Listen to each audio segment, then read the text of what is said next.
Damos inicio al acto público del mes de septiembre del Instituto Argentino de Ciencias Genealógicas.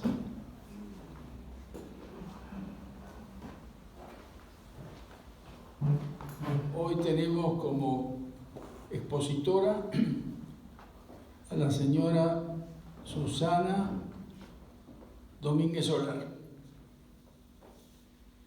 conocida por todos ustedes, por toda la audiencia, por su vasta obra en materia genealógica, directora y presidenta del Instituto de Estudios Genealógicos de Entre Ríos, que lleva a cabo una importante labor en nuestra materia. Especialista en la figura del prócer general don Justo José de Urquiza, ha publicado multitud de artículos sobre este personaje. Hoy, en su labor de investigadora de cuestiones entrerrianas, nos va a exponer un punto sumamente interesante: la vinculación de los García de Zúñiga, vieja familia establecida en el siglo XVIII en Uruguay y en nuestro Entre Ríos, establecida en justamente la parte oriental de Entre Ríos, con luengos campos. Y esa materia va a ser expuesta ahora por Susana, a quien le doy la palabra.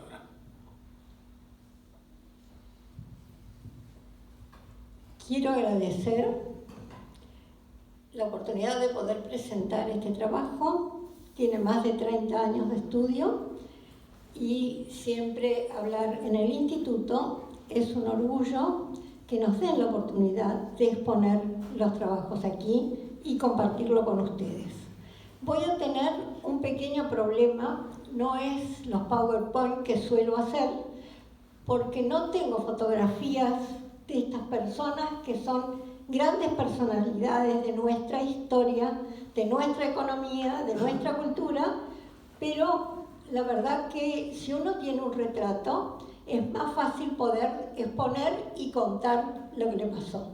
Lo que ustedes van a ver va a ser juicios, correspondencia privada, ventas de propiedades y el transcurso de estas familias durante 100 años, que el deseo era que durante 100 años estuviera siempre en manos de los García de Zúñiga y los descendientes de los García de Zúñiga, que por ramas colaterales, por estar casado con una García de Zúñiga, por descender de ser nieto, siempre estuvo en manos de los García de Zúñiga, el fantástico Potrero de San Lorenzo. Y cuando yo voy a hablar sobre el Potrero de San Lorenzo, voy a hacer una pequeña introducción, que es conocer el territorio de Entre Ríos y la importancia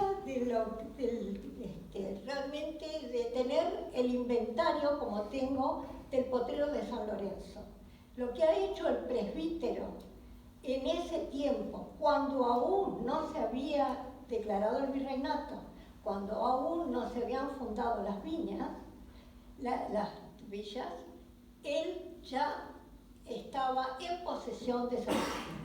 Pero primero voy a hablar y hacerle un pequeño homenaje a la bajada del Paraná, porque si vamos a Entre Ríos estamos hablando de los primeros pobladores, que los primeros pobladores van a ser alguien que son los originales, como los charrúas, que impidieron que realmente nuestra provincia de Entre Ríos creciera como el resto del país.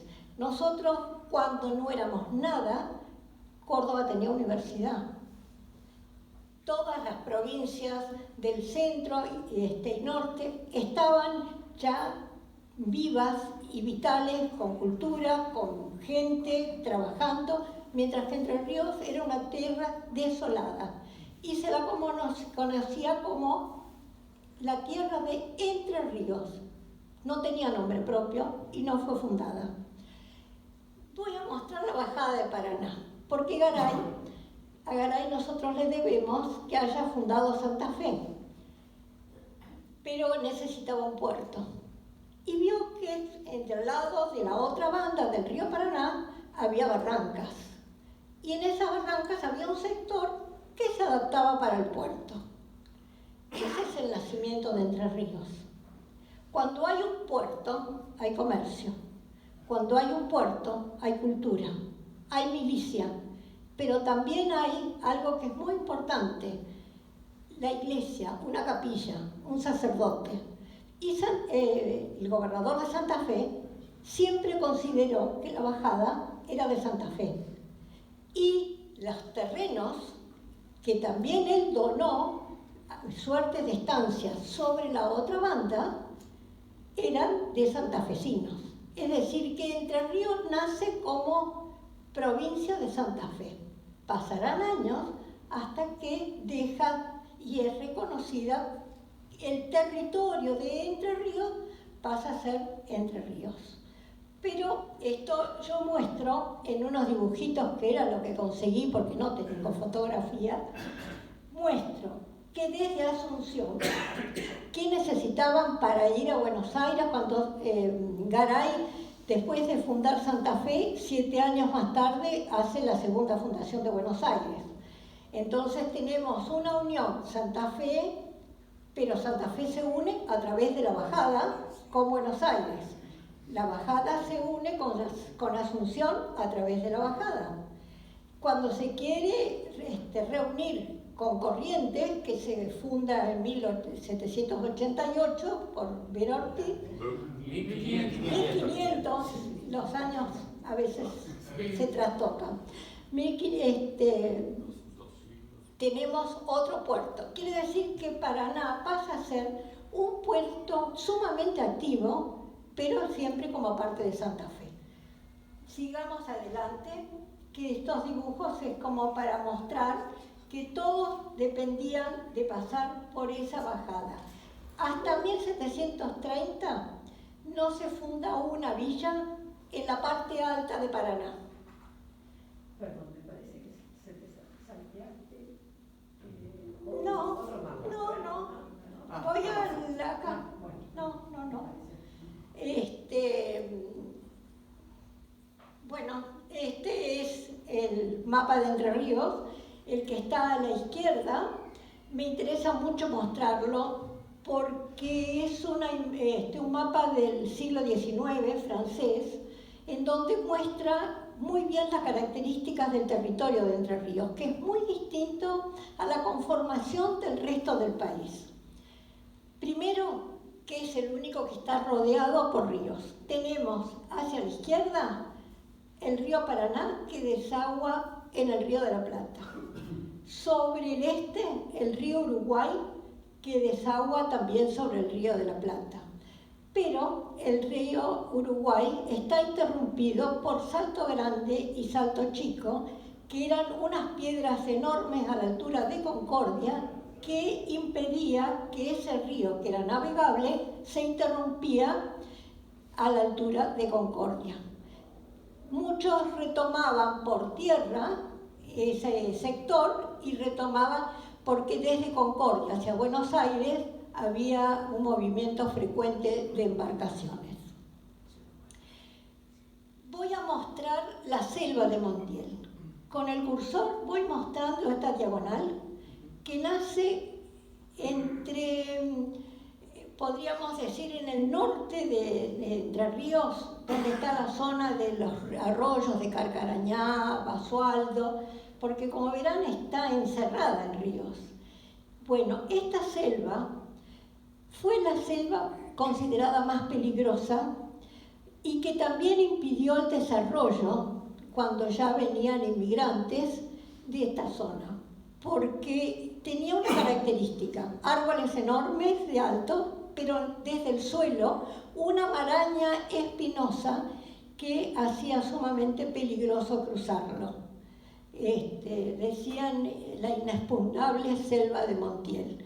solían entrar aquellos que estaban corridos por la ley, porque era la manera de defenderse, porque nadie se animaba.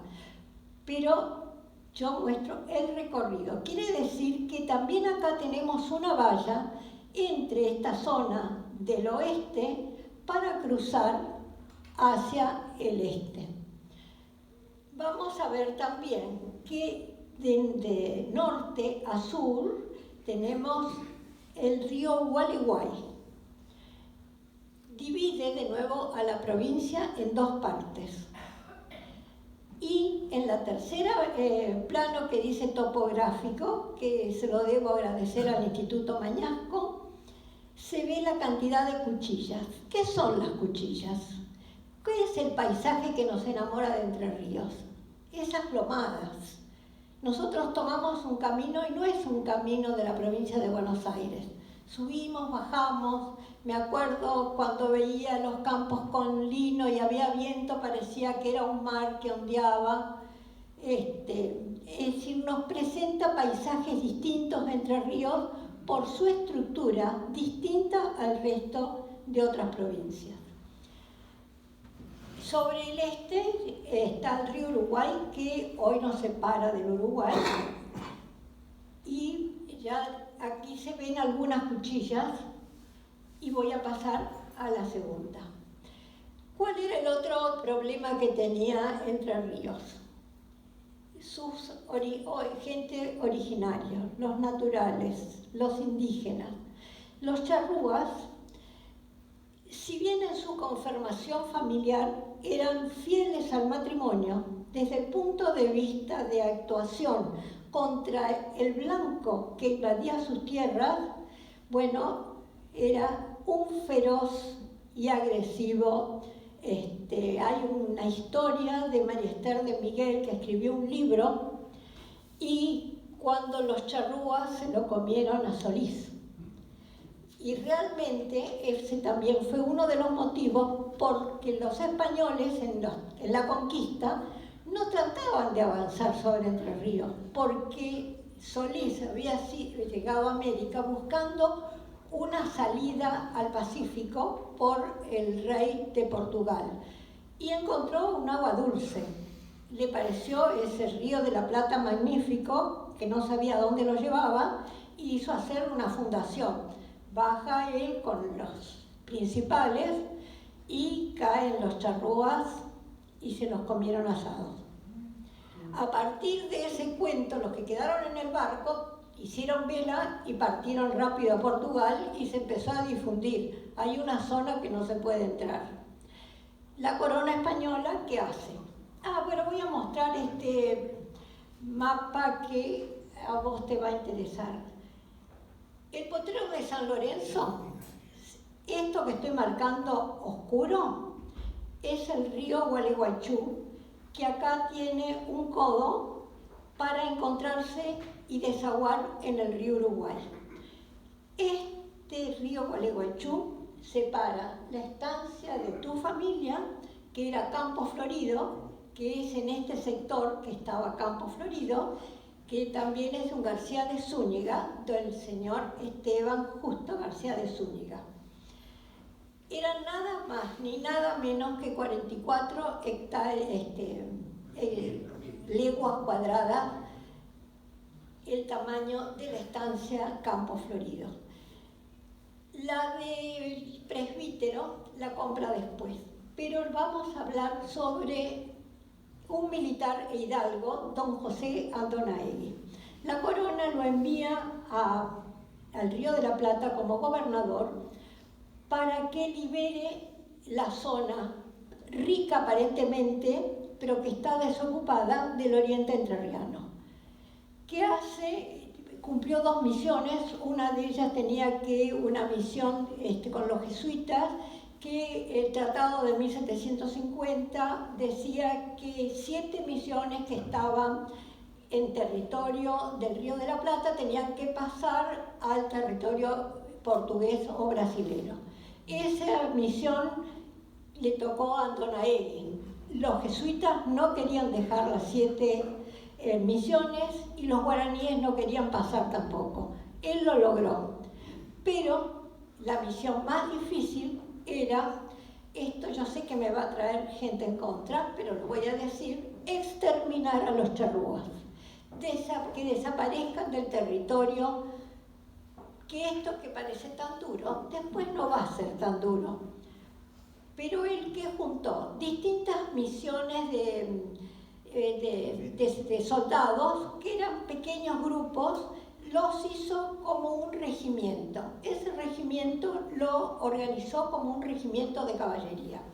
Y la estrategia era, desde el sur, que la zona sur del río, de Entre Ríos, es inundable, está la zona de Ibicuí, la zona del Delta, que entonces para avanzar cuesta mucho más. Entonces, desde ahí, que era como ir avanzando hacia el norte y hacia el oeste, con la caballería avanzó atacando a los charrúas.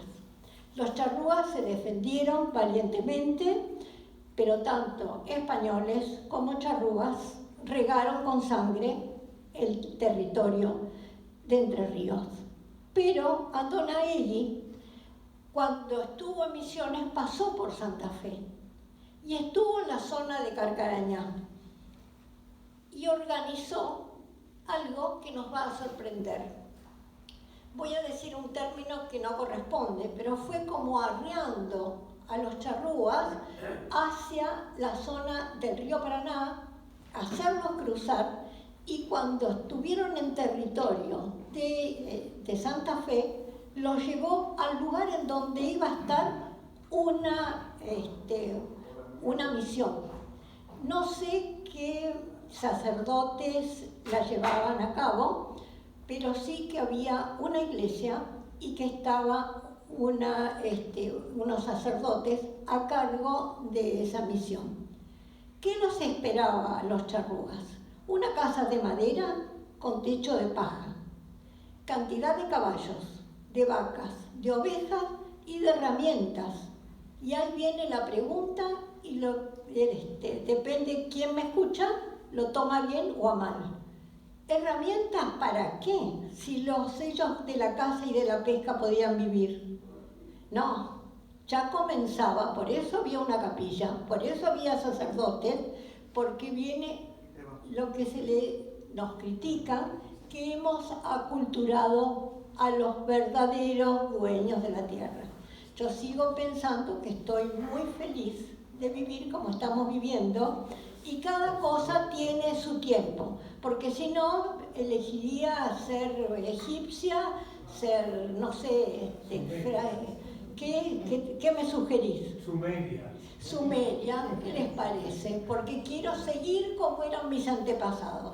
Yo creo que el mundo evolucionó y nosotros no podemos marchar para atrás, sino nos ponemos una pluma y empezamos a caminar y a ir de la caza y de la pesca. Esperemos que no haya una bomba que nos permita, obligue a ir a la caza y a la pesca. Bueno, acá hay un mapa muy interesante que muestra el territorio, que es muy pequeño en relación a todo lo que es Entre Ríos, pero esto era el potrero de San Lorenzo. Eran 173.000 hectáreas, que lo compró el presbítero García de Zúñiga cuando Andonaegui liberó de charrúas en 1750 todo el territorio de Entre Ríos. Con María Marta tenemos una historia que hemos conocido, una charrúa, que cada vez que yo presentaba las historias entrerrianas, esta doctora se levantaba: ¿por qué no estudian mis ancestros charrúas? Y yo le contestaba: tengo que hacer un ADN de los restos de donde fueron enterrados. Usted es médica. No, porque ustedes hablan de los españoles, pero se olvidan que somos los dueños de la tierra. Le digo: sí, pero la perdieron. Bueno, esa es una historia que terminamos muy amigas con esta doctora, después de 3 años consecutivos que me peleaba cuando yo exponía en Paraná. Ahora falleció, pero terminábamos tomando un cafecito con la doctora. No, para nada. ¿Qué apellido era? Era un apellido español. Moreira. Un antepasado con una charla. Sí, pero... Bueno, esto es una imagen que me parece bellísima, que es del Museo Mitre, que se ve la zona del oriente entrerriano y hay parte de los que están acá que descienden de los García de Zúñiga, y estas son dos estancias. La primera que se funda es la de Esteban Justo García de Zúñiga, que funda Campos Floridos. Fue una estancia espectacular en su manejo, en su producción y su formato. No la pude conseguir el plano de solo la de Campos Floridos, pero haciendo un poco búsqueda de internet, apareció una imagen en donde mostraba Potreros de San Lorenzo y mostraba Campos Floridos. Entonces, yo estoy dibujando, aparentemente era como un formato cuadrangular, irregular, porque aquí había otra cuchilla, y esto sería la parte de Campos Floridos. Los separaba el río Gualeguaychú y aquí tenemos el Potrero de San Lorenzo. Este dibujo lo hizo un arquitecto de Elía. Tiene que ser algo de Juan José, de Elía, porque hay unas jotas, y bueno, yo lo agregué. Vamos a seguir. El presbítero, según libros del Uruguay, dicen que se había casado, enviudó, tuvo incluso una hija con su esposa, pero yo sinceramente lo encontré en un libro documentado del Uruguay. Yo lo tengo como el presbítero don Pedro José García de Zúñiga y Lizola. Para mí, pasé a admirarlo, porque la obra que hizo en el Potrero de San Lorenzo no me va a dar el tiempo para poder explicar el inventario. Leer este inventario es para poder publicar.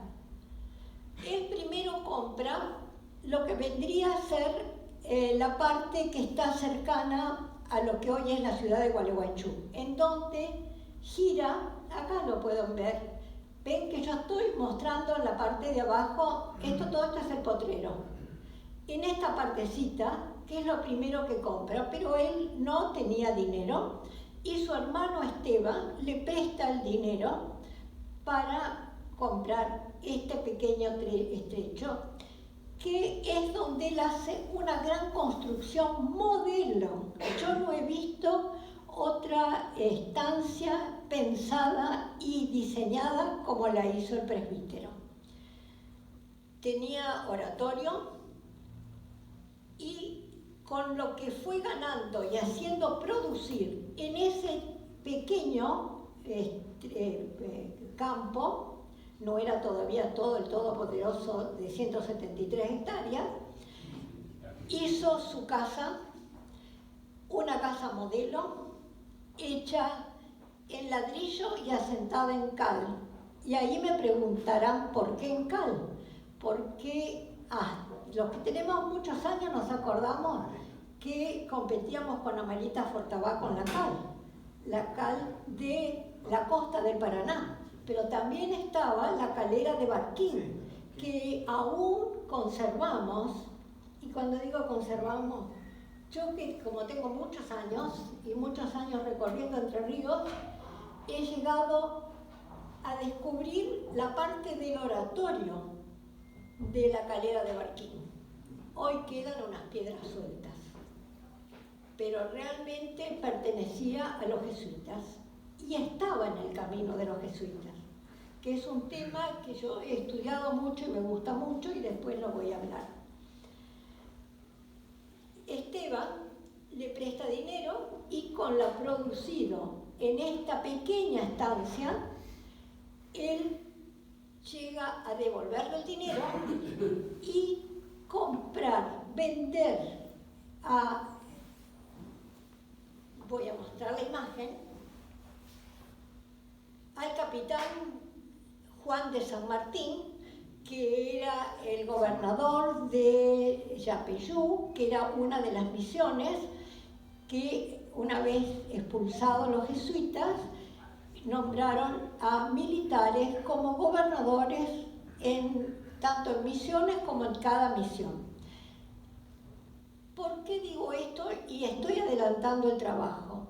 Porque ustedes me dirán, ¿y cómo vendió el presbítero ganado? Si la gobernación de Yapeyú tenía una serie de estancias que estaban dispuestas sobre el terreno de Corrientes, La Cruz, varias localidades fueron estancias jesuíticas, que eran a la vez postas, y se les llamaba, cuando venían de las misiones, de las reducciones en misiones, se les llamaba el camino de Salto Grande y Salto Chico, porque eran también postas. ¿Y por qué terminaban a la altura del arroyo Yeruá? Porque las piedras, grandes piedras de Salto Grande, impedían la navegación. Entonces llegaban hasta ahí y el arroyo Yeruá era el fin de ese camino. Voy para atrás y le compra a Álvarez Campana el territorio y llega a tener 173.000 hectáreas. Pero para administrar 173.000 hectáreas hay que ser un muy buen administrador para poder gobernar ese territorio. ¿Qué hizo? Lo dividió en 7 estancias y en cada estancia puso un administrador. De acuerdo al tipo de estancia, podía ser incluso un esclavo o un peón, el que estaba a cargo, pero que él le tenía confianza como para que administrara esa estancia. Las principales siempre fue el Potrero, aquella que estaba cercana a la ciudad de Gualeguaychú, que después vamos recién a fundar la villa de Gualeguaychú. Todavía seguía siendo el territorio de Entre Ríos. Cuando hace su casa, la diseña con ladrillos y en un diseño que yo lo leo y no lo puedo creer. Tiene un pasillo central la casa, los cuartos están a la derecha y a la izquierda cuartos seguidos, como era en la época colonial. Pero ese pasillo ancho dirigía a una arcada que tenía un friso tallado. Y cruzando ese lugar estaba el oratorio, en donde tenía una imagen dorada, tallada en madera, pero dorada, y sobre vidrio la pintura de la Dolorosa.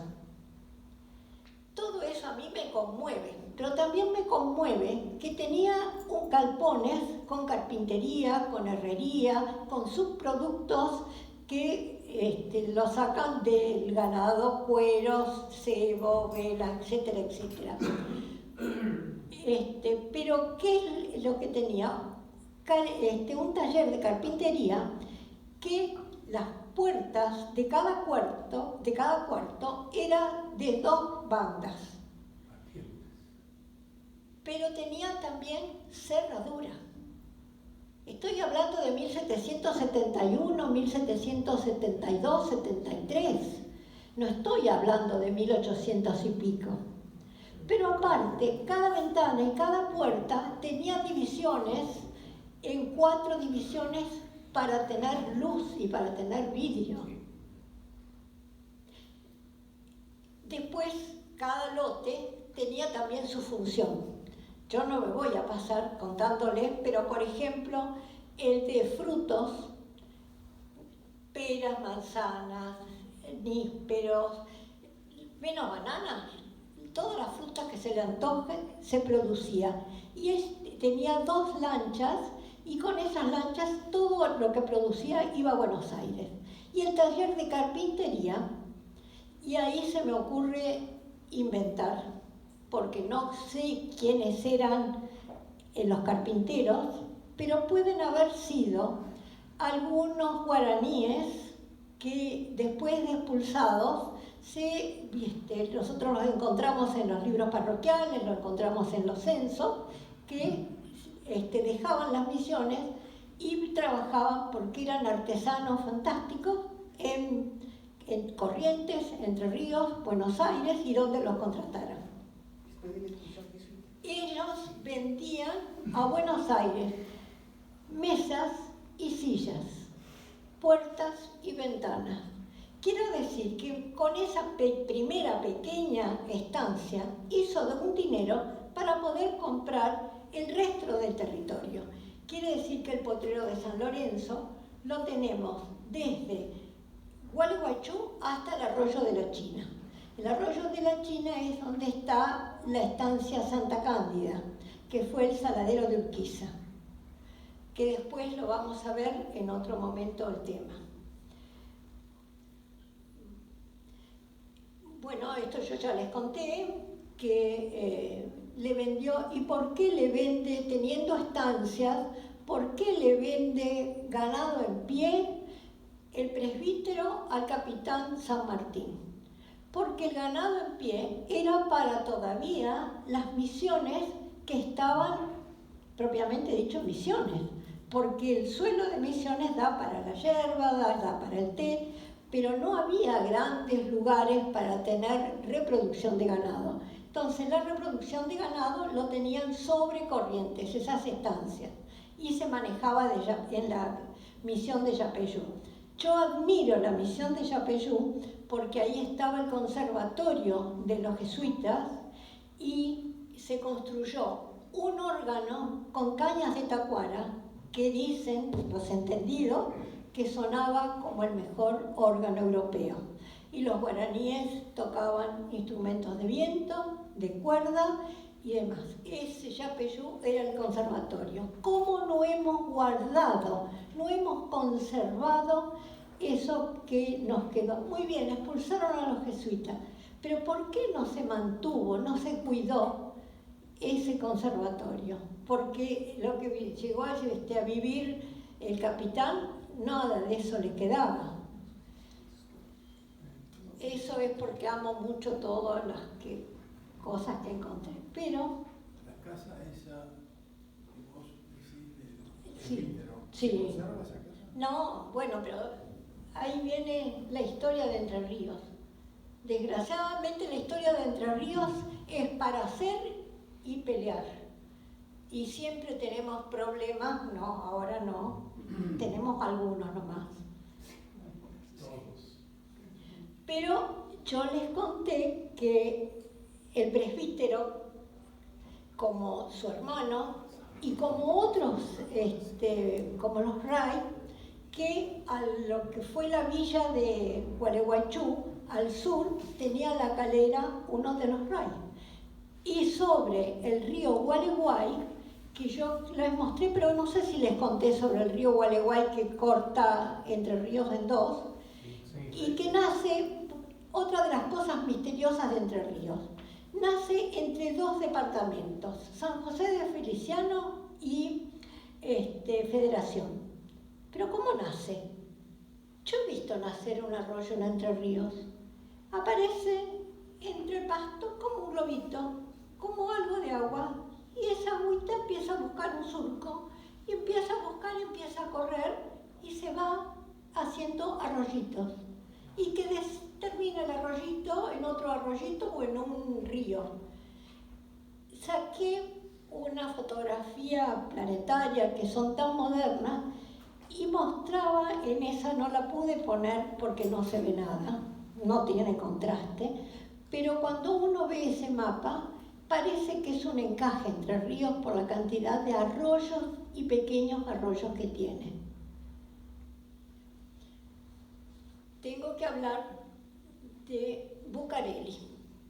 Bucareli fue nombrado por Carlos III porque era un hombre sumamente prudente, pero la misión que tenía que hacer era muy difícil. Carlos III se había peleado con los jesuitas porque Carlos III o alguien que lo asesoró eran los culpables de los tumultos que estaban en ese momento en Madrid. Y entonces decidió, enojadísimo, desaparecer de la tierra a los jesuitas. Y Bucareli es el que tuvo ese trabajo. Ir a las misiones en total secreto y por sorpresa, armó milicias preparadas para que el día cero cayeran en los conventos, en las iglesias, en las misiones y, tomados presos, despojarle de todos los bienes y enviados a Europa. Cuando yo digo enviados a Europa, si nosotros miramos el mapa español, mucha Europa era España. No es la España que hoy conocemos. Los pobres jesuitas andaban rondando de iglesia en iglesia a ver quién los acogía. Y escribieron libros maravillosos en ese destierro que tuvieron, expulsados de todo el territorio español. La obra que hicieron, España no la reconoció, porque Portugal siempre fue expansionista y gracias a las misiones jesuíticas puestas en la parte norte de la Mesopotamia, hicieron de valla a que Portugal no avanzara hasta el Paraná, que era el proyecto que siempre tuvo Brasil de avanzar sobre la Mesopotamia y tener el río Paraná que nacía en tierra brasilera. Y los jesuitas frenaron y hasta consiguieron en un momento dado que la corona les permitiera armar un ejército y la corona les dio armas. Pero siempre las envidias o los problemas políticos hicieron que fueran expulsados. Quiero también decir y reconocer que yo creo que toda persona puede ser educada, y lo demostraron los jesuitas. Aquellos guaraníes que vivían de la caza y de la pesca, los fueron educando y a los 7 años ingresaban a un colegio. De acuerdo a sus capacidades, iban a ser derivados a la profesión que iban a elegir. Podían ser hasta interpretar obras de teatro, música, pintura, herrería. ¿Y qué me cuentan de la imprenta? Yo tengo joyas. Yo presenté hace muchos años. Yo puedo contar siempre de hace muchos años. La Feria del Libro me pidieron que hablara sobre el grabado Las Misiones. Y mi público me dio, no miedo, ganas de salir corriendo, porque empezaron a llegar de El Salvador padres, alumnos, y se llenó el salón de jesuitas. Y yo tenía que hablar sobre los jesuitas, me moría de vergüenza. Van a decir, ¿qué va a decir esta señora? Pero realmente yo lo que hice fue analizar los grabados y mostrar del libro alemán Diferencia entre lo temporal y eterno, de 1605 creo, puedo decir 1605 y a lo mejor el 50, pero estábamos en ese siglo, que grabadores espléndidos habían hecho una serie de grabados y ellos consiguieron y le dieron la imagen a los jesuitas que la reprodujeron. Realmente, yo que he hecho grabado, cuando veo y muestro la tabla de madera y que letra por letra la fueron haciendo, dibujando, grabando, excavando para poder dejar la forma de la A, de la B, de la C, de la X, bueno, realmente emociona verlo. Eso es parte de lo que hicieron los jesuitas, educar a gente que no tenía acceso a nuestra cultura, sí tenía otra cultura y otros dioses, pero decimos que nosotros aculturamos a los originarios de la tierra.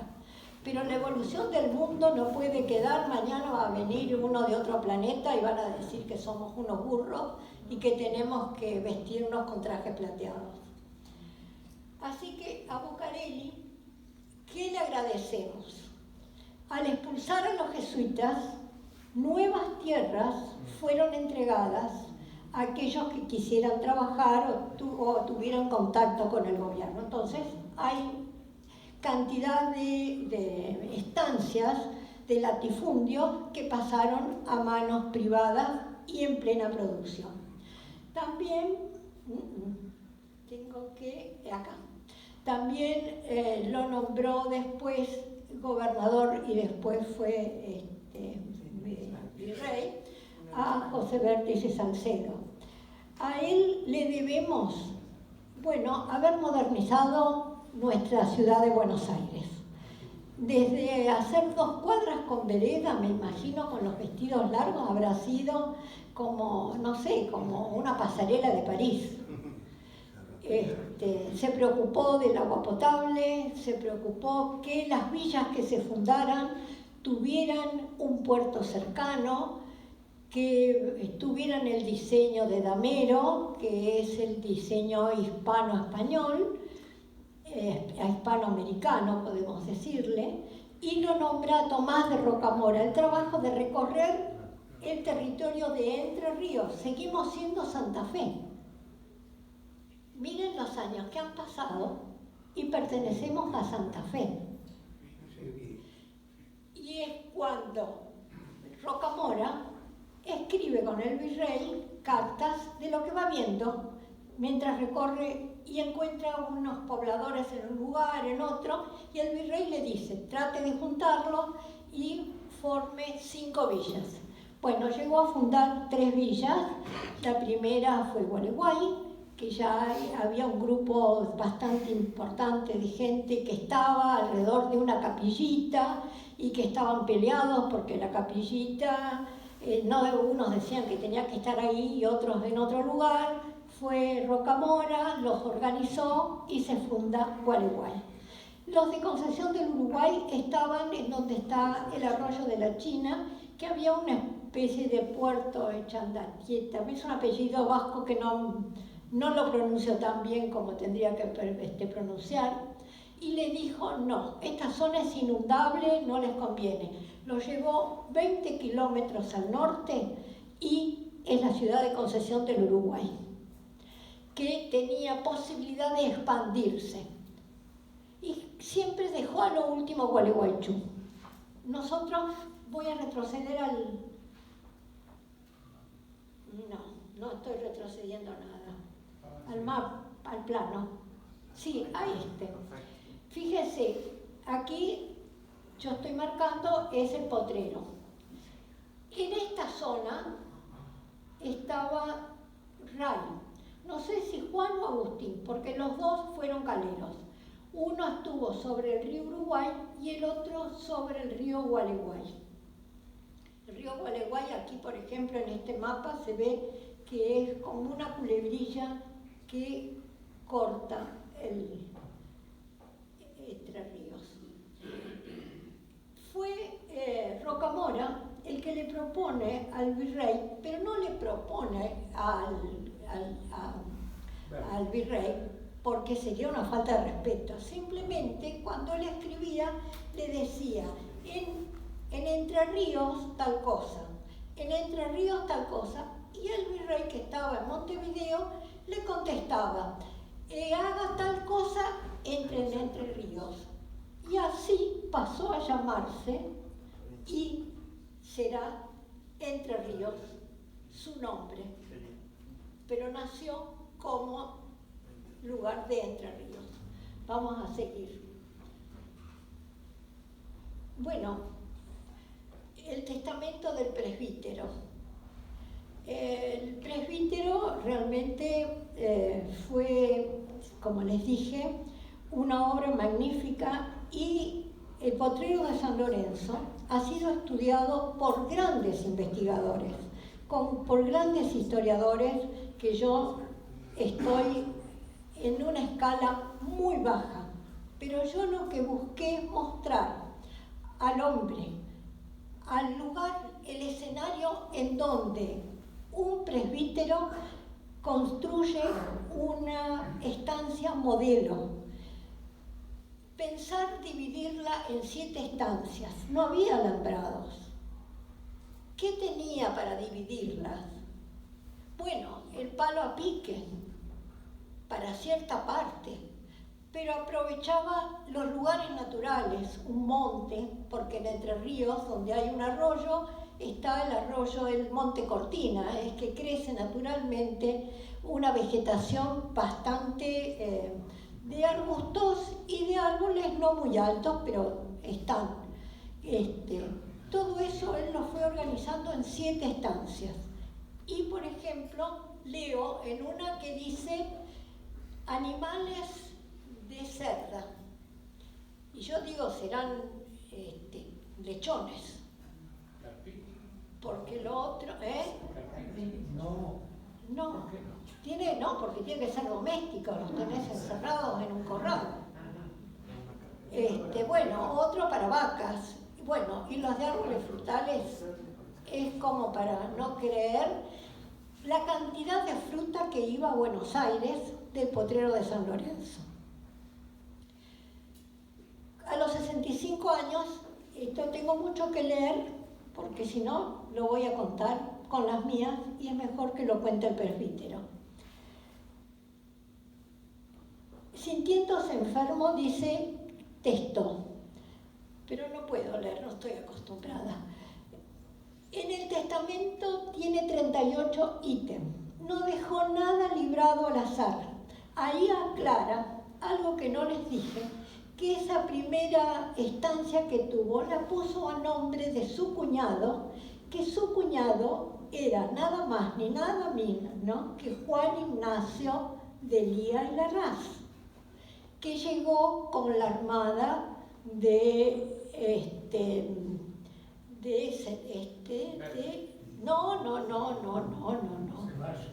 Ceballos. Llegó con la armada de Ceballos, vinieron 1900 y pico de españoles a la ciudad de Buenos Aires y entre ellos Ceballos. A los 10 años de estar viviendo en Buenos Aires, se casa con Bárbara García de Zúñiga, que ese es un cuento que viene después. Ahora tenemos al presbítero diciendo que la estancia que compró primero la puso a nombre de Juan Ignacio de Lía para que tenga algo, como era un militar, proteger a su esposa y a sus sobrinos y sacar algún crédito si necesitara. Porque los militares, que en esa época, ya mucho antes habían empezado la campaña del desierto, que la campaña del desierto comenzó en los alrededores de Buenos Aires, que estaban las quintas, y los indios venían a robar, y entonces comienza en tiempo del virreinato la campaña del desierto. Cuando está Juan Ignacio de Lía, ya había avanzado mucho y había llegado a Chascomús. Se crea el fuerte y fortines. Cada tantos kilómetros hay un fuerte que es aparentemente de material, pero los fortines parecen los dibujitos animados que ustedes ven. Son 4 maderitas, mirar y 3, un oficial y 2 o 3 soldados. Pero esos marcaban si venía una invasión de los indios y bueno, y así fue avanzando nuestro país. Pero él en estos 38 ítems, que yo los tengo todos uno por uno, porque son muy interesantes, solo voy a mencionar eso. La estancia que compré primero, que dice que es de Juan de Lía, porque la puse a su nombre para protegerla a mi hermana Bárbara y a mis sobrinos. Eso es la primera estancia chiquita que está al lado de la villa. Cuando después compra la grande, la puse a mi nombre y la compré con mi producción. Es decir, así va aclarando punto por punto en esos 38 ítems. Recuerda a quién le debe dinero, recuerda quién le debe dinero. Bueno, Y son 38 ítems interesantes en su testamento, que es largo. Y fundó capillanías, sí, por lo menos 5 capillanías fundó y hizo donaciones. Cuando fallece, también en el testamento aclara que ese testamento tiene que estar en papel, doblado, plegado, y que nadie lo abra y que se aseguren que esté bien muerto, en una palabra. Que no sea que está desmayado. Que verifiquen que estaba muerto. Cuando se sintió enfermo, ya mayor, 72 años, tenía 3 casas en Buenos Aires, en muy buen estado. Una enfrente al hospital, otra vecino a Fray Saguier, al convento de los dominicos, tenía una de las casas, y tenía otra más pequeña, no sé en qué lugar. Pero al sentirse enfermo va a la casa de su hermana Juana, y considero que dentro de las García de Zúñiga, que se casó con un capitán Calceite, debe haber sido una buena hermana, cariñosa con sus hermanos y con sus sobrinos, porque siempre aparece en algún trabajo recordándola a ella. El que descubre que murió es el capitán Calceite, que desde la puerta lo llama al presbítero y no contesta. Se acerca y le vuelve a hablar y no contesta. Levanta la sábana, no, estaba muerta. Y entonces, bueno, va al cabildo, hace la denuncia de que había muerto. ¿Y cómo corren las noticias en el mundo virreinal? El señor Larrazábal se entera que había muerto el presbítero y va urgente al cabildo a decir: yo quiero comprar la casa del presbítero, porque era una buena casa. Y buenas casas se conoce que no había en cantidad. Ofrezco 7.500 pesos, pero si aparece alguien, ojo, yo pagaría hasta 1.000. ¿Saben dónde saqué eso? Nosotros hemos sido muy felices en el Archivo General de la Nación, el viejo edificio. Mientras esperábamos los expedientes, había una vitrina donde estaban los libros Tomas de Razón. Y ahí encontré que el capitán de San Martín había sido director o gobernador de Yapeyú en la época de... Ahí encontré la compra que quiere hacer este señor desesperado porque era muy buena la propiedad. Son pequeñas historias genealógicas.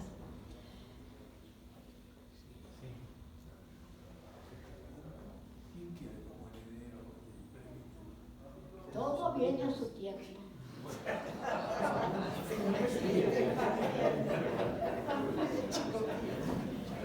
En el testamento hay un ítem que dice que lo deja de heredero a Ángel Mariano de Elía y García de Zúñiga. Pero también tenía cierto cariño por el segundo hijo de Juan Ignacio de Elía, y en un momento, en 1792, que él ya no estaba para administrar esa fantástica estancia, le pide que ya se había recibido de jurista en Chuquisaca, había hecho todas las carreras, que vaya a administrar el potrero. Así que lo encontramos a Ángel de Elía administrando para el presbítero, los bienes del presbítero, pero no tengo documentos de esa etapa. Sí tengo documentos cuando el presbítero lo nombra a Josep de Urquiza administrador de la estancia La Centella, que es en 1797, durante 3 años, Josep de Urquiza llegó ahí con su esposa Cándida García González Monzón. No voy a hacer todo el cuento, que ustedes ya lo conocen, y lo expuse en los problemas que tuvieron para contraer matrimonio. Fue un matrimonio muy feliz. Josep de Urquiza había venido porque lo había mandado buscar su tío Mateo Ramón de Álzaga, que ya vendrá a este cuento también Mateo Ramón. Pero por el momento estamos hablando de los que heredaron la estancia.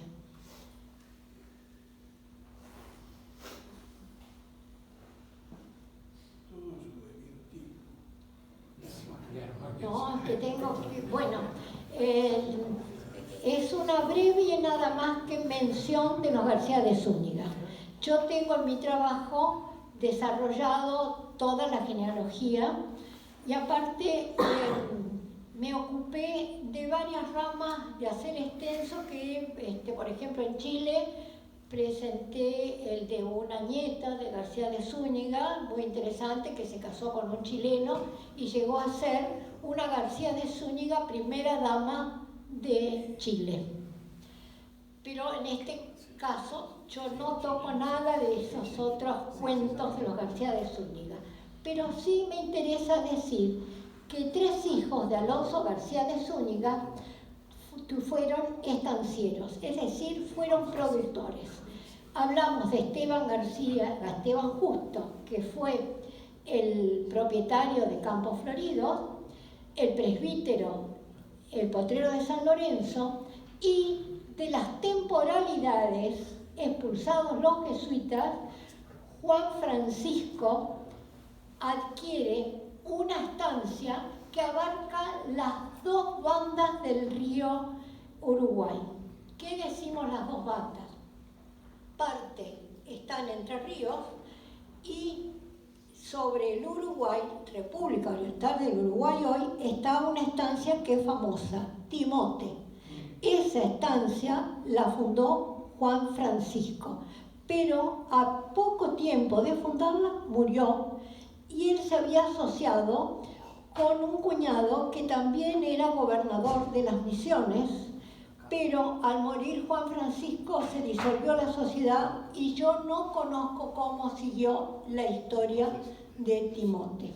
¿No tuvo descendencia con Francisca? ¿Cómo? ¿No tuvo descendencia con Francisca?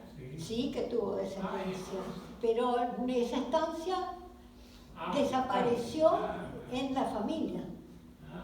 Se fue dividiendo, o sea, se subdividió posiblemente.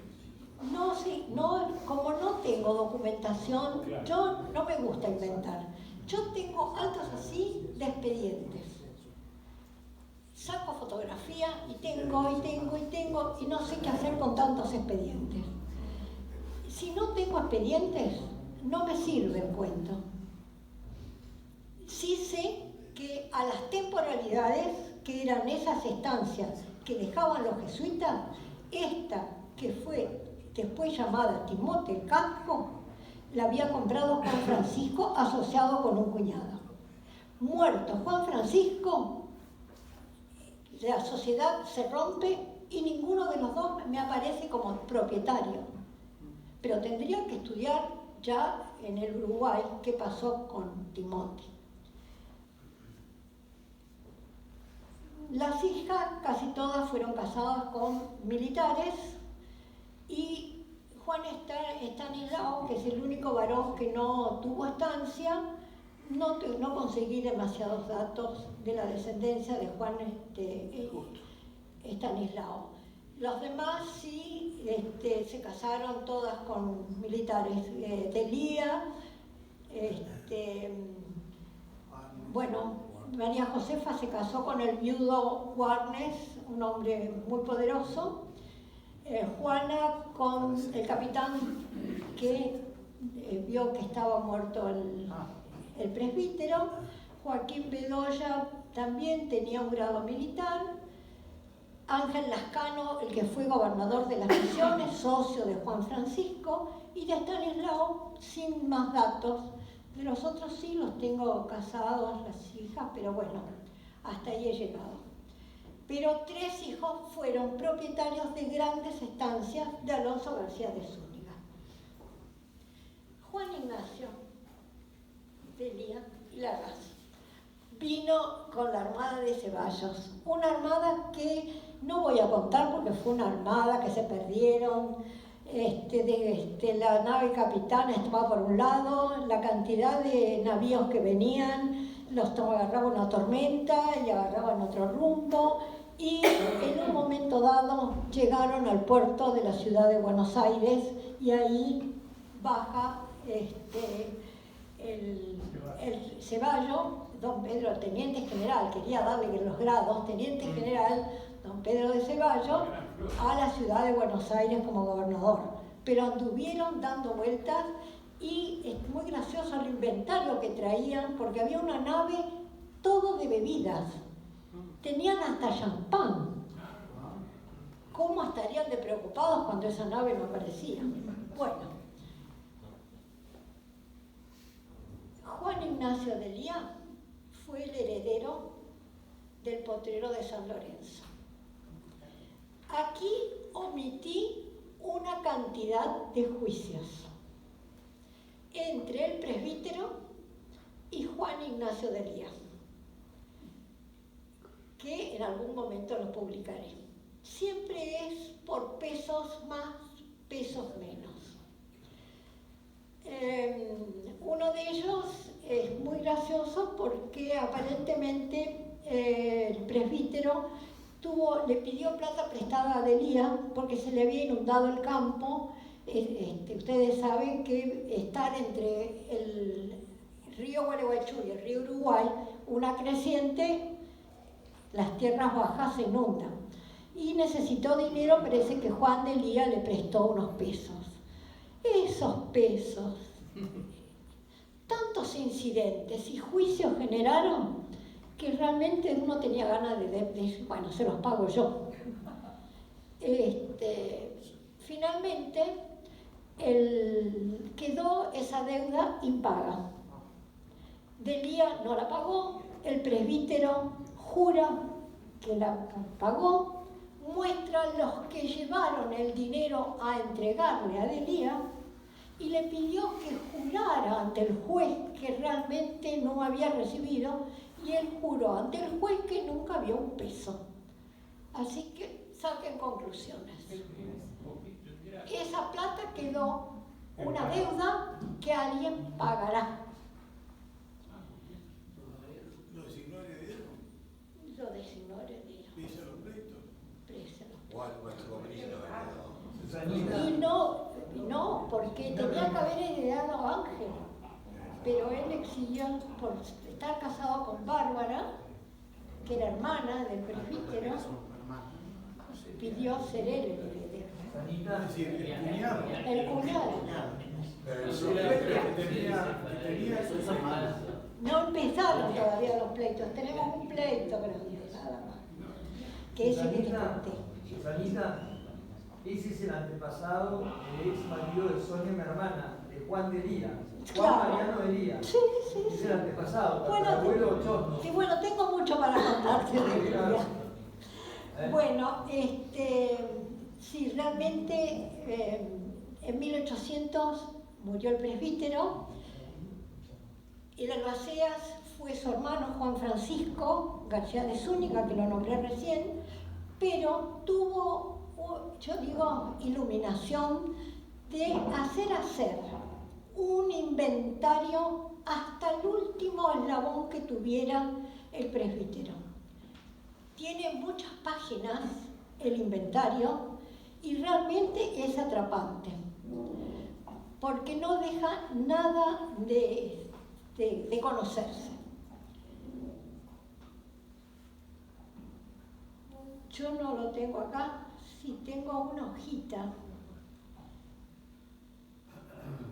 Tengo una hojita que dice, acá está, inventario. Recorté la hoja final del inventario, que no se ve nada, simplemente se ve el apellido del comandante Joaquín Vilches, que es el autor de ese inventario tan perfecto, y el albaceas, que es la firma que está acá abajo, de Juan Francisco, que aceptó el inventario, muy agradecido, porque realmente ese inventario fue algo que sirvió para toda la vida, para los que siguieron heredando.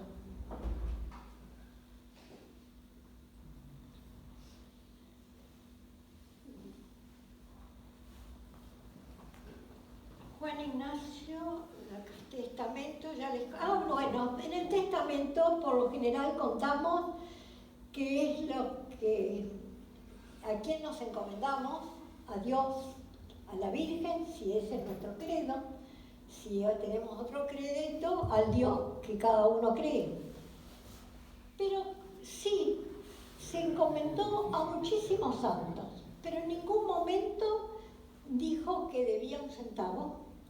En ningún momento, lo único que nombró de albaceas a Bárbara García de Zúñiga, su esposa, y en segundo lugar su hijo José María, y en tercer lugar alguien que no tengo el nombre.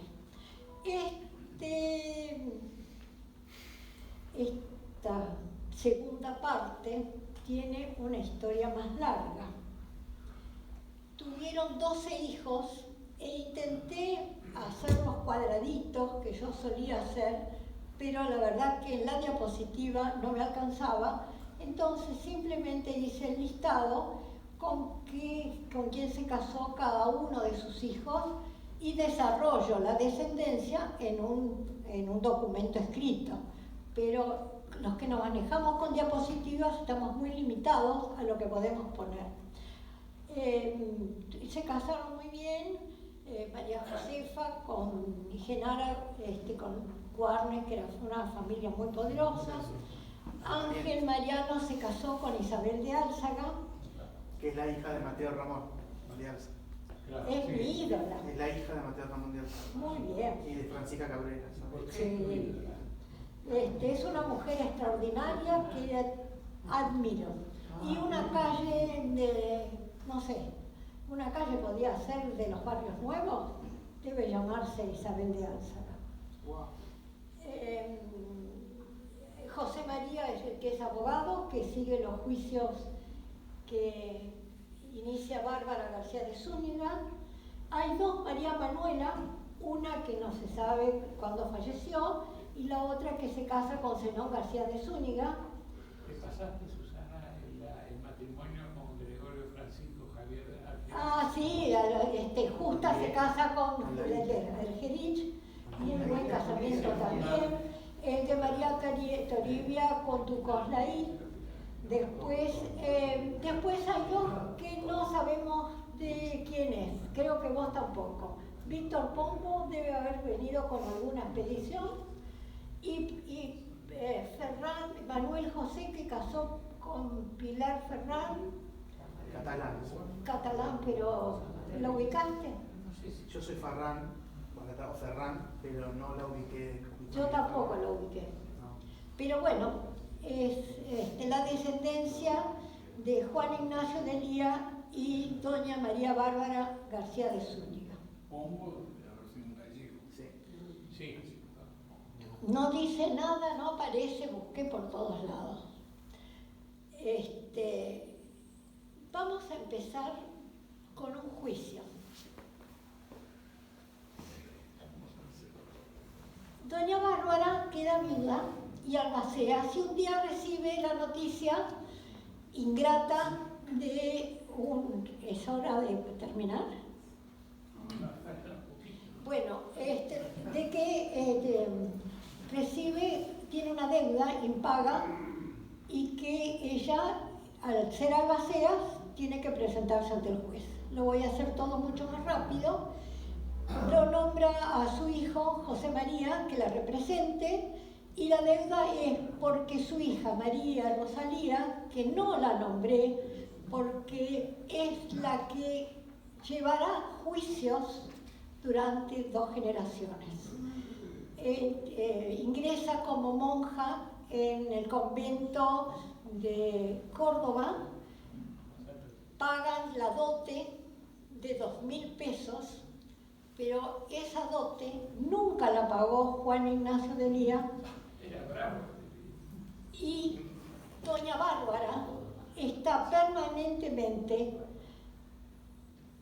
atosigada por los frailes del convento dominico que reclaman la deuda. Ya vamos a pedir al fraile que averigüe cómo anda esa deuda. Juicios de todo tipo, remate de la casa para cobrar los 2.000 pesos, porque mientras tanto ¿De qué orden era, perdón? ¿De qué orden era? de clausura, ¿De qué orden? ¿De qué orden religiosa? Ah, de la Católica. de las Teresas, En Córdoba. de Córdoba. En Córdoba. Ah, es en Córdoba. De Córdoba, sí. Teresas. Bueno, el juicio sigue y sigue y sigue y no puedo seguir porque si no me echan. Es que la justicia es muy lenta.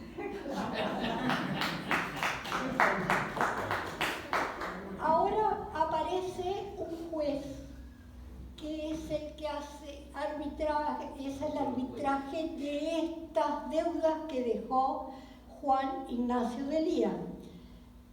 Pensamos que vamos a darle una cuota, que llegó enfermo, gastó mucho dinero con su enfermedad y no pudo pagar todas las deudas impagas.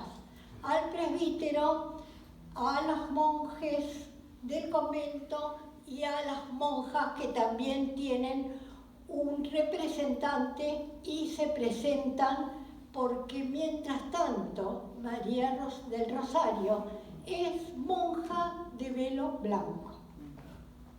Y hasta que no paguen los 2.000 pesos más intereses, no pasa a ser monja de velo negro.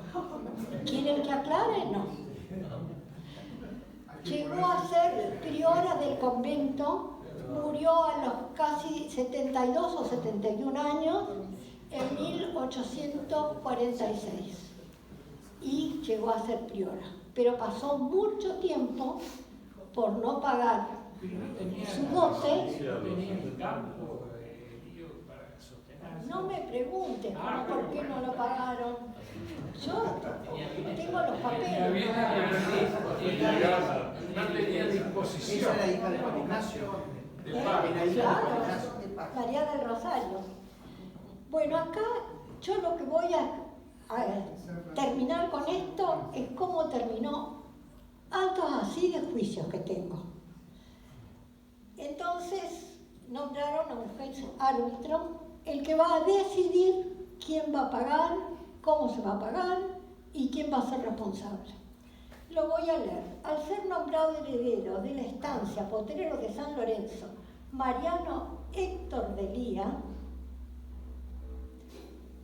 escuchen, resulta responsable y deudor de la testamentaria del finado Juan Ignacio de Lía de los 2.000 pesos de la dote perteneciente a la monja María del Rosario de San Francisco, porque ella era devota también de San Francisco y agrega su nombre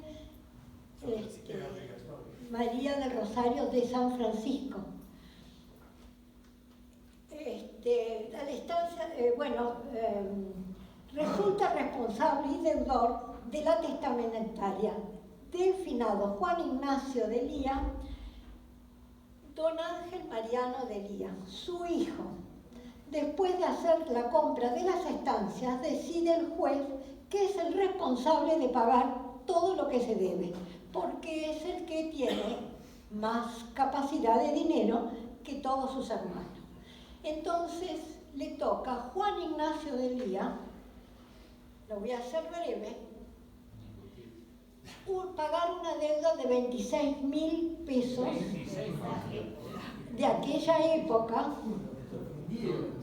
Llega con el juez a un arreglo que le rebaje un poco, porque tiene que pagar las capillanías, las dotes de las hijuelas de sus hermanos, que eran 2 hermanos. Bueno, él no, la monja no, pero el resto les tienen que dar la parte de la hijuela que le correspondería. Entonces hizo un arreglo que en vez de pagar 26.000, iba a pagar 17.658 pesos. Con eso saneaba todas las capillanías, las deudas que había dejado también unos y otros, y termina pagando 8.879 pesos como anticipo. Es decir, un primer pago y le quedaba otro pago de 8.000, pero ya en ese momento lo nombran heredero del potrero de San Lorenzo. Entonces, ahora puede casarse, tiene ya 38 años, se casa con Isabel de Álzaga. Isabel de Álzaga es hija de Mateo Ramón de Álzaga, un rico comerciante vasco, que todos saben de Casturdiales, eso es muy conocido. Si el que no lo conoce, después cuando se publique lo leerán todo con sumo detalle. Pero, gracias a Molina, he puesto el escudo de los Delía, de los Álzaga. Los de los Delía está comprobado todos sus ancestros hasta el 1600 y su linaje. Los de los Álzaga también están poblados hijuela y limpieza de sangre, es decir, hidalgos y limpieza de sangre. No puedo decir nobleza de títulos. Sí, el primer Delía sí tuvo un título. Es ángel.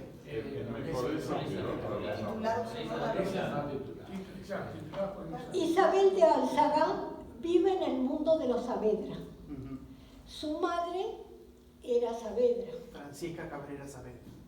Cornelio Saavedra es el que administra los bienes de Mateo Ramón de Álzaga. Hace 2 años de duelo, doña Francisca, y nace una hija póstuma, que es Isabel, a los 2 o 3 meses de muerto don Mateo.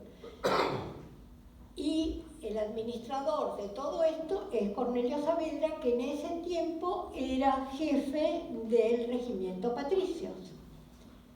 Porque era, Francisca Cabrera Saavedra se casó 2 veces. Sí, pero Primero no con me Mateo Ramón. dejaba, Perdón. Sí, ahí viene el cuartito. Ahí viene el cuartito.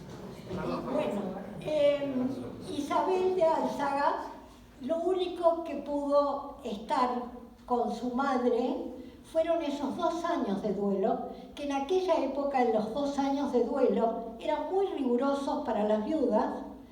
Es muy interesante leer cómo eran los cortejos. Por ejemplo, el entierro de José de Ignacio de Elía pidió que fuera en la mayor pobreza, que no hubiera lloronas, que no hubiera nada, bueno, todo muy austero. Mientras que con el presbítero hicieron misa más solemne, contrataron sus lloronas, todo lo que se acostumbraba a hacer, pero las viudas tenían que durante 2 años no contraer matrimonio, sino que querían perder sus bienes, tenían que vestir de luto, no podían hacer salidas sociales, es decir, de estar en la casa. Por eso digo que para Isabel de Álzaga, los 2 primeros años disfrutó de doña María Francisca Toribia Cabrera y Saavedra, porque a los 2 años se casa con Cornelio Saavedra y enseguida queda embarazada y tiene 4 hijos. Quiere decir que Isabel pasó a compartir con el padrastro y sus hermanos, sus 7 hermanos y 4 hermanitos hermanastros. La gran casa de los Saavedra en aquella época. ¿Hasta ahí sigo bien? ¿Qué pasó cuando María Francisca un día a los 43 años muere? Un desastre. ¿Qué pasó con los hijos? ¿Por Porque, oíme, Isabel tenía 12 años, eran chicos, y él, en sus memorias, Juan Ignacio de Lía dice, Cornelio Saavedra, mejor dicho, dice, que repartió la herencia cuando murió María Francisca. Pero eran menores de edad, no puede repartirle a cada uno, mirá, vos te doy este pedacito, tiene que haber otro tutor. Eso quedó en averiguar cuando podamos volver al archivo y buscar quién fue el que quedó o no lo entregó, no lo sabemos, pero en sus memorias dice que lo repartió. A chicos no los puede repartir nunca. Sí, repartió. Se repartió. ¿Cómo lo repartió? Bueno, cada uno, los Elías fueron dueños de parte del potrero. Hasta 1800. No. Lo El potrero solo hereda Isabel porque estaba casada con Ángel Mariano de Lía. Habla de lo de Álzaga, de la fortuna de Álzaga, Porque de Mateo Ramón. Es la hija de Mateo Ramón. claro, Isabel es Álzaga de Lía. pero fueron dueños los Elías Álzaga de parte del potrero. Por Elías. Fue por Juan Ignacio de Lía, cuñado del presbítero, fue dueño del potrero. Pero fue dueño del potrero por muy poco tiempo porque en 1800 muere el presbítero y en 1813 muere Juan Ignacio de Lía. Después hereda a través de este juicio Ángel de Lía y queda heredero, pero se hizo cargo de todas las deudas, de todo lo que, de doña Bárbara, del padre, del tío, de todo. Isabel Álzaga vivió muchos años en el potrero, No vivió tantos años en el potrero. pero vivió un tiempo largo. Sí, los tengo a través de los hijos y te voy a decir los años que vivió. Cuando se casa, en 1809, justo se van a vivir a Cupalén. Eligen la estancia Cupalén para vivir el joven matrimonio. Ahí nace el primer hijo y durante un año y pico están viviendo en Cupalén. Pero justo es la Revolución de Mayo y Cornelio Saavedra es nombrado presidente de la primera junta. Y Ángel de Lía estaba nervioso, quería participar de los nuevos acontecimientos de Buenos Aires políticos. La política estaba en Buenos Aires y ellos estaban en la estancia. Entonces pasan a Buenos Aires y residen en Buenos Aires. Bueno, rápido muestro, este es Josep de Urquiza, que era primo de Isabel. Isabel se ocupa de cuando sus hijos estudiaban en el Real Colegio de San Carlos, ella es tutora de Juan José y de Cipriano. Cuando el general Urquiza tuvo hijos con Calvento, sus hijos, Teófilo, Diógenes, Gualdino y José, pasó a ser Isabel tutora. Fue una entrañable amistad. Hay cartas que hay algo que hay que pedir como instituto. Son 400 tomos que tiene el Archivo General de la Nación con la correspondencia del general Urquiza. Nunca pude leer los 400 tomos, son altos así, en formato A4. Y realmente he encontrado muchísimos datos de la primera etapa. Por ejemplo, cuando tuve que hacer mi presentación en la academia, presenté la documentación, las cartas entre Juan José y Justo José de Urquiza, que se pronuncia contra Rosas. Es una discusión entre hermanos magnífica, porque Juan José era rosista, era contador y era senador. Tengo que ir. Bueno, Disculpame. me falta muy poquito. Te muestro a Isabel, No. acá está, Máximo y Nicanor y Rosalía. Son las 3 fotografías que pude conseguir. descendencia de Isabel de Álzaga, y este es el otro misterio. ¿Por qué fueron a vivir a una chacra en San Isidro? Cuando llegan al poco tiempo, muere don Ángel de Lía. No sabemos de qué murió, pero testa en hojas sueltas y después el escribano Argüello hace el testamento largo. Ahí dice, en esas hojas sueltas, que Isabel está esperando un nuevo hijo, es decir, el octavo. Y yo lo armé así para saber dónde estuvo viviendo el matrimonio, a través de los bautismos de los hijos.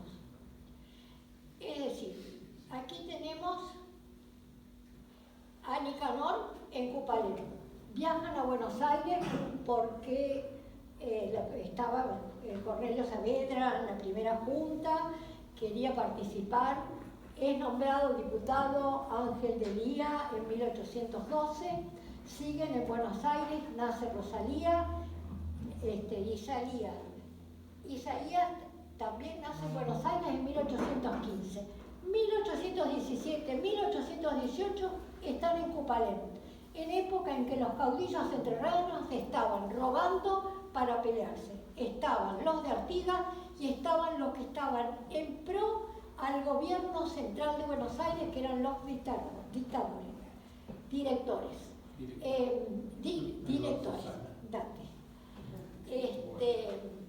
Después pasan, envían a dos de sus hijos a estudiar a Europa en 1820 y pasan a San Isidro, en donde muere don Ángel de Lía.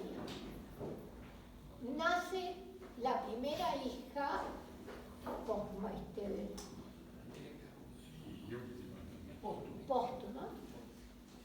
y los dos hijos están en Europa y queda Isabel con Rosalía, que la mayor tiene 9 años. Todos hijos chiquititos que nacen prácticamente uno cada año. Estando ahí, recibe una notificación de la justicia que se tiene que presentar. Está embarazada, muerto su marido y no se presenta. Llega una segunda notificación en donde le dice que por desobediencia se tiene que presentar y que presente por qué murió el marido, de qué murió, que presente el testamento, inventario de gastos y demás. Es el momento que nombra un abogado que la defiende. Doña Bárbara sigue ingresando a juicios y hasta pide que se nombre una persona que se haga cargo, un tutor que se haga cargo de los hijos que dejó Ángel de Lía. Es decir, las quería matar a Isabel. Pudo comprobar que era una buena madre, que voy a decir algo que me lo van a contestar los abogados que están acá, porque Isabel es considerada buena madre, iba a ser responsable de sus hijos, pero renuncia al velellano. Yo busqué qué era el velellano y dice que se iba a comprometer a sacar créditos o algo en nombre, pero la verdad que es algo que... Es una cosa muy antigua. Muy antigua. Las leyes de velellano es renunciar al derecho que tiene la mujer para arguir por sí misma. ¿Para qué? Para argumentar por sí misma. Bueno, es antiquísimo. así que para evitar inconvenientes, lo que quería Isabel era tener sus hijos y hacer una vida. Hereda el potrero de San Lorenzo un 27 de febrero de 1823, por ahí. Bueno, acá es el juicio. Y ahora les voy a mostrar qué pasa. Le pide a sus hijos que estaban en Europa que regresen porque ahora era heredera. Ella recorre el potrero de San Lorenzo, pero los caudillos no dejaron ni caballos, ni vacas, ni edificios. Lo que encontró es un terreno vacío. Entonces les dice, hagamos una sociedad con Máximo, con Isaías y con el primero es ay Dios, Nicanor. Entonces le da el 50% a Nicanor, a Máximo y a Isaías, y ella se queda con el 50%, pero ella se convierte en la que va a generar el dinero para hacer una estancia de cero. Pide al banco 4.000 pesos, pide al banco 2.000 más, no se lo dan. Arrienda parte del campo, con eso logra, porque había que comprar un buen toro de Pedrigues para que las vacas cerriles que estaban sueltas en el campo generaran animales como para que en un saladero poder extraer la grasa, etcétera, etcétera. Pide prestado y llegó un día que hipotecó su casa. Cuando hipotecó su casa, Isabel de Álzaga, voy a mostrar primero el mapa. Acá está, los hijos piden su parte. Ángel pide una parte. Genaro pide Copalén, que eran 15.500 hectáreas. Rosalía quiere vender su parte. Ángel quiere vender su parte. Y acá está el plano donde Isabel queda con sus hijos, con el potrero, con este sector. Cupalén queda para Genaro. Acá Rosalía, que comparte límites con Cupalén, con Gualeguaychú, con el río Uruguay y con Ángel, que también Ángel quiere su parte. En una palabra, Isabel toma una determinación. Alguien que siempre mantuvo correspondencia. Y leo esto y me voy. Buenos Aires, 1852, 2 de mayo. He tenido para esto la oferta de un individuo, esto lo puedo dejar, es alguien que le ofrece comprar el potrero.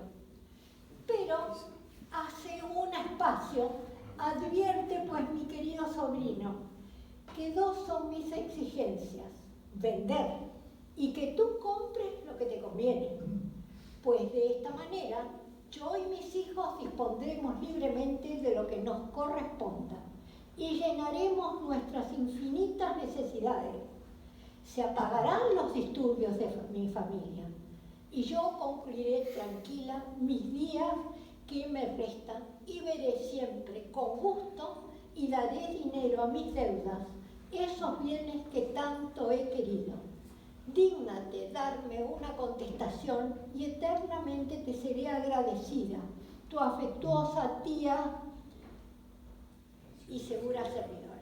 Isabel, y en lo que respecta a mí, tengo edad de reconocer tu memoria y encontrarás en ella mis antecedentes. Cualquiera que hayan sido virtudes de tu vida, me perdonaste en recordarte que siempre me impartes un singular y cariñoso afecto que es el mismo de una amiga que aspira a ti, espera vivir contenta y feliz. Tú siempre afecta, tía y amiga Isabel de Álzaga. Otra carta sigue, más lastimera, porque parece que no le hizo tanto dolor al general, pero ustedes vean que en el plano que yo les mostré, ¿quién compra la tierra de Rosalía? Justo José. ¿Quién compra la tierra que quiere vender Ángel? Justo José. Y ella queda con el potrero hasta que dijo basta y escribe esta carta pidiéndole que él compre el potrero. Hay varias ventas del potrero, una al general Urquiza, personalmente. Isabel y sus hijos le venden al general. Otra que desde el punto político les va a interesar.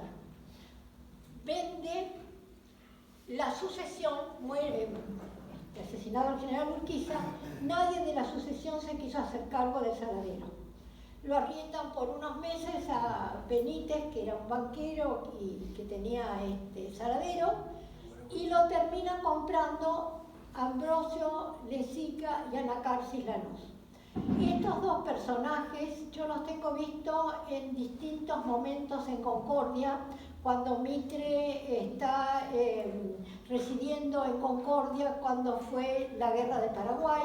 Ellos eran proveedores de material, de comida, de uniformes, hicieron muchísimo dinero y son los que compran.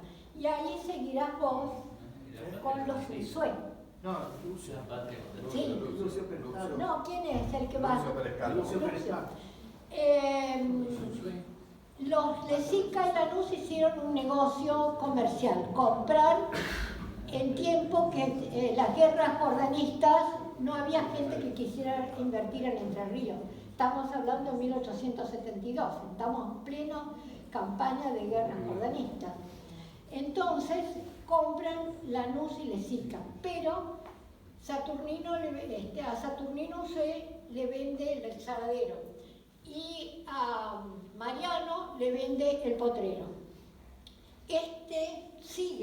Yo sigo este juicio hasta 1946. Gobierna el general Perón. Estaban los Unzué por ser expropiados y es el momento en que 3 hermanas Álzaga Unzué donan a Gualeguaychú algo que se llama el Potrero de San Lorenzo o el Parque Unzué en memoria de los Unzué. Es un lugar, no sé cómo lo mantienen ahora, hace rato que no lo camino, pero es un lugar bellísimo y tuvieron que donarlo porque si no iban a ser expropiadas en épocas de Perón. Por las dudas, por si alguien se olvida, es bueno recordarlo. El general Urquiza, en la zona que le compró a Ángel de Lía, le donó a López Jordán, Ricardo López Jordán, le regaló o le vendió un pedazo del Potrero y otro pedazo al general Galarza. Me he comido un montón de juicios y unas acá no, esto no lo pueden perder. ¿Saben qué es esto? Es la carta que un hijo de Isabel le escribe al general Urquiza. Yo corté un pedacito porque me pareció muy graciosa. Después sigue asunto de compra de terrenos y demás.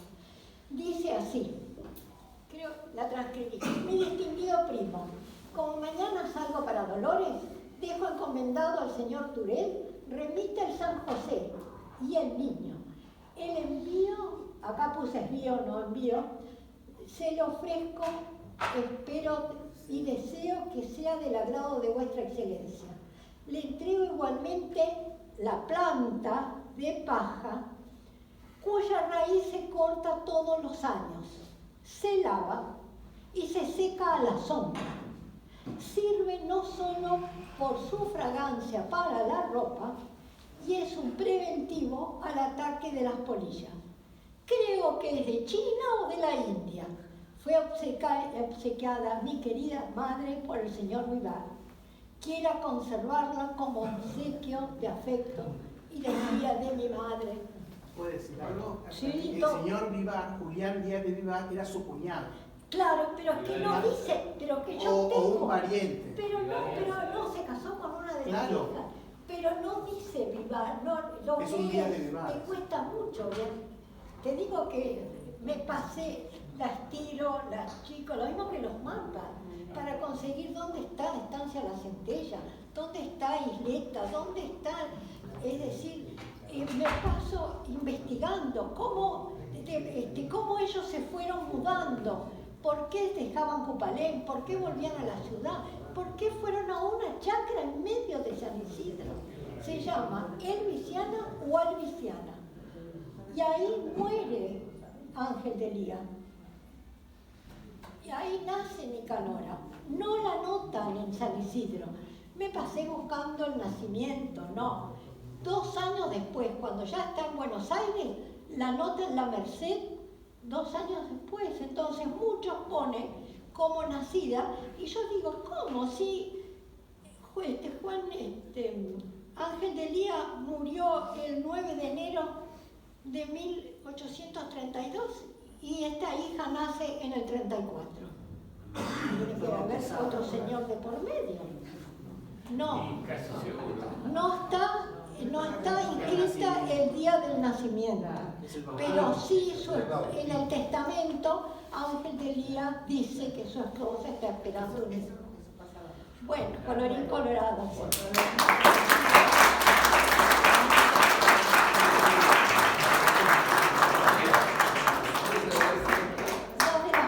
Bueno, esta es la carta, no la inventé, ojo. Esta es la carta y sigue en un segundo pliego, y este es el San José que está en el oratorio del Palacio San José, en la capilla. Preguntas. Vamos. El potrero creo que era de Saturnino al final de los sueños. Sí, Saturnino, sí. ¿Qué pasó? ¿Los descendientes de los duques de Luis le heredaron algo de ahí? No sé.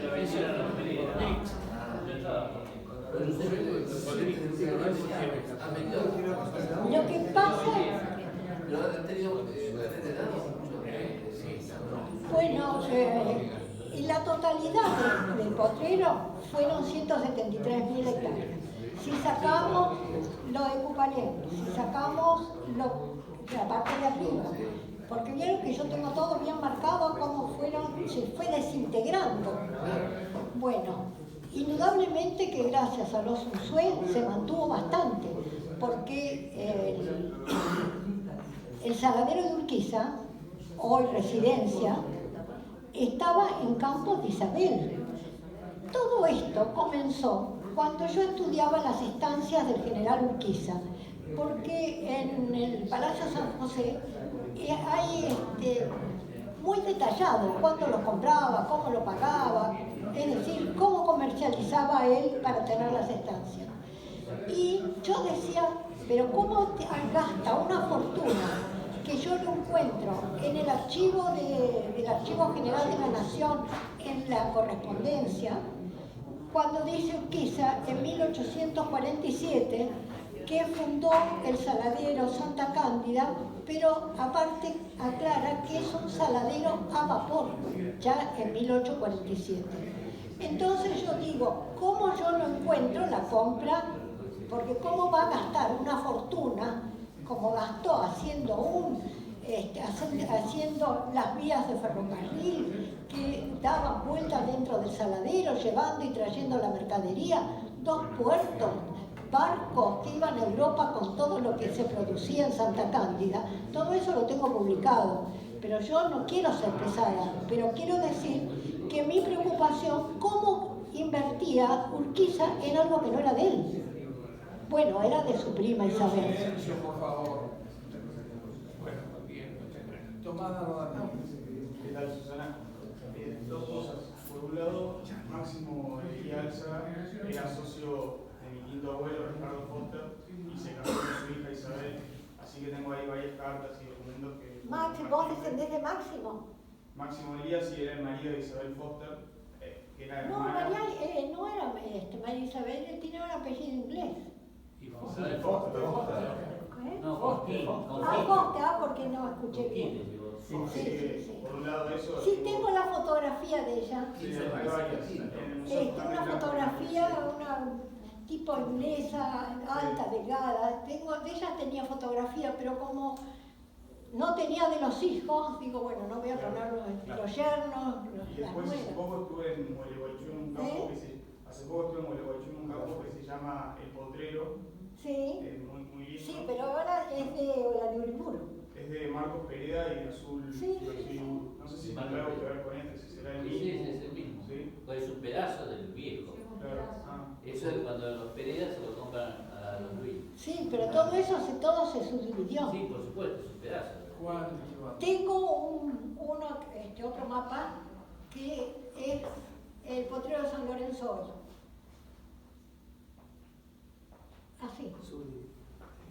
Un terreno de Buenos Aires. Vos dijiste que no tenías ningún plano del campo florido. De Campo Florido vi un campo. En internet puse campos floridos y traté de copiar un planito chiquito. Pero lo que te quiero decir, si no tenés planos, un pariente mío tiene un expediente con un plano original. Bueno, pero eso es fantástico si lo presta para poder ampliar. Y después, estuve investigando en el archivo notarial, me cansé de ver documentación de Campo Florido. Y le saqué a un plano, no sé dónde lo tengo, pero creo que le saqué un plano foto. Eso bueno, ese está así. Bueno, yo lo único que hice es estudiar la parte de genealogía de Campo Florido, pero no estudié porque el potrero de San Lorenzo a mí me llevó más de 30 años estudiarlo. Sinceramente, ya ahora digo basta con Campo. Y hay una anécdota, no sé, que me contaron ahí, no sé si es verdad, que Urquiza le tenía ganas al Campo Florido y entonces uno de los hermanos de Juan Esteban, creo que era, o no sé si de un hijo, le avisó que Urquiza le iba a confiscar el campo y que lo quería matar. Y hay una anécdota que le dijo un moreno en el revén que le mandó alguna carta y le dijo: "Trásela a mi hermano". El moreno se fue de Paraná hasta Gualeguaychú a caballo y cuando llegó el García Zúñiga le dio la carta y al final decía: "Matalo al moreno". Y lo mató y se fue al Uruguay y se salvó la vida, pero le confiscó el campo. No sé si es cierto. Bueno, ¿no? mirá, yo no puedo dar fe de algo que no conozco.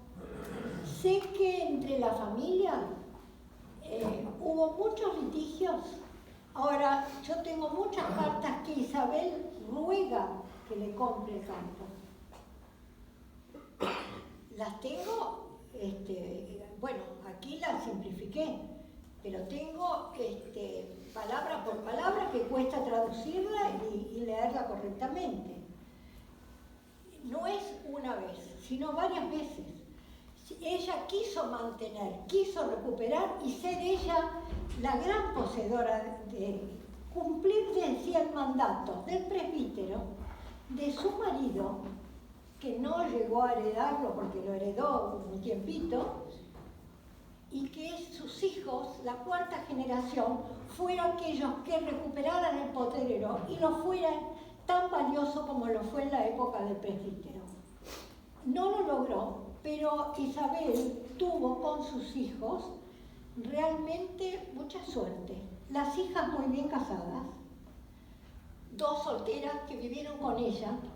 La verdadera casa de ella era una casa colonial, de patios, aljibes y habitaciones y un corredor, que es donde paraban los Urquiza, donde paraba medio mundo, y es aquella que tuvo que hipotecar y vender, porque no pudo levantar la hipoteca. Ahora el campo ese lo perdieron y una hija de García de Zúñiga de Montevideo se cansó de tratar de recuperar el campo y nunca pudo. Murió en Montevideo. Y no sé si es un primo de ella, Tomás García de Zúñiga, que declara la secesión del Uruguay, la banda oriental, independiente. Mirá, Rosalía se casó con un García de Zúñiga que tenía nada más ni nada menos que 350.000 hectáreas. Creo que no hubo problema de dinero, la única que lo pasó mal fue Isabel. Pero cuando vendió a Urquiza el potrero, se compró una casa que en el censo de 1855 dice: Isabel propietaria, casa de primer piso, te voy a decir enseguida, en piedra 500 y algo. No, Parque, la calle Parque, que no sé cuál es la que corresponde ahora. La Valle. La Valle.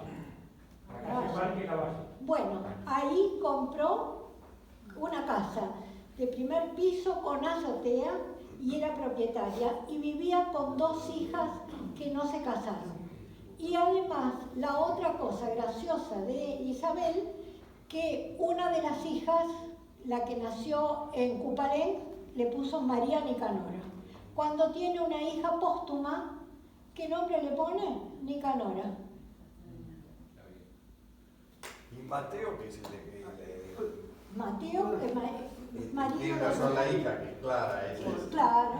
Porque en la de realidad. su cría. ¿Y pero- ese qué campo tiene? Ese, no, eso es Campo Es Campo Claro. Florido. Pero Campo Florido lo hereda solamente Clara García de Zúñiga, ¿o no? Ya no tanto. En realidad, Porque Ya había perdido. no, la mujer de Esteban estuvo vendiendo, pero el que vendía era Dumont. Este Dumont, Por el parque apartamento. sí, es es, decir, en Mateo García de Zúñiga y la mujer era Rosalía. Elía Álzaga. Claro. Es decir, en vida de Mateo, el administrador era Dumont, que tenía un pedazo de campo ahí. y lo también. tiene, creo. Bueno, a través de Dumont, que era apoderado de Mateo, en el año 1854 le vende a mi bisabuelo 25.000 hectáreas de campo florido. Dumont tenía otro pedazo Sí. de campo florido. Y había 3 o 4 más. Es decir, campo florido se distribuye entre varios propietarios. Pero no es que fueron los García de Zúñiga desposeídos. Vendieron. Fueron vendiendo.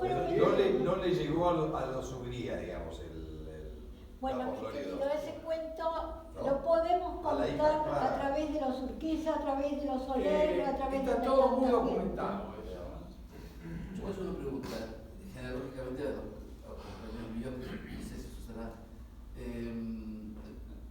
La mujer del prócer de Tomás Manuel de Llorena, Clara García de Zúñiga y García de Zúñiga, ¿correcto? Sí. ¿Qué era del otro García de Zúñiga que estamos hablando? Son los mismos. ¿Pero qué parentesco había? Sí.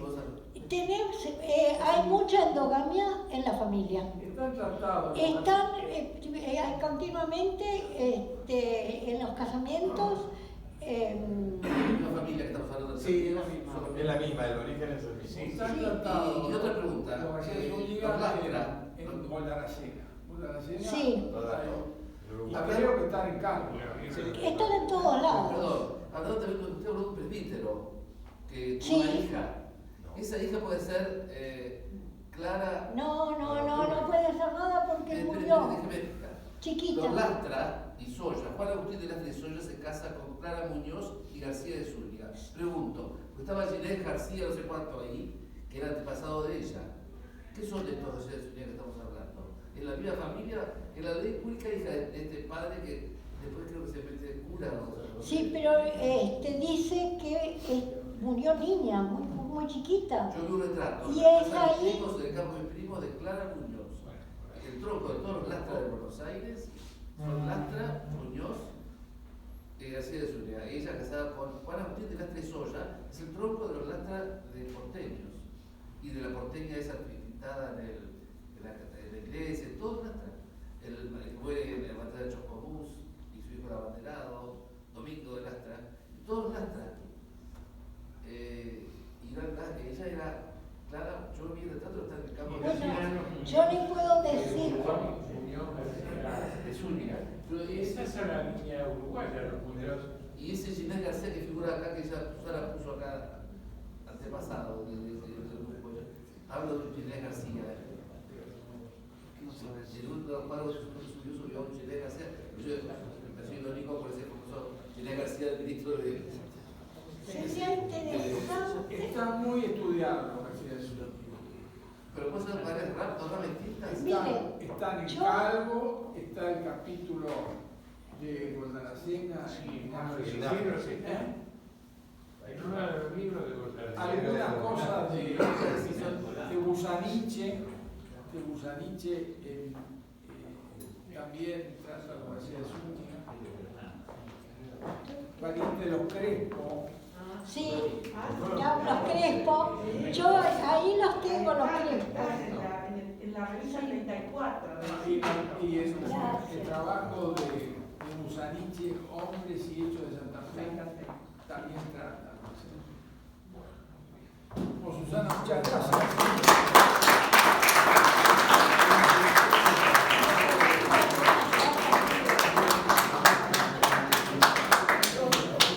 Muchas gracias y disculpen, pero eran muchos juicios que tenían. ¿Eh?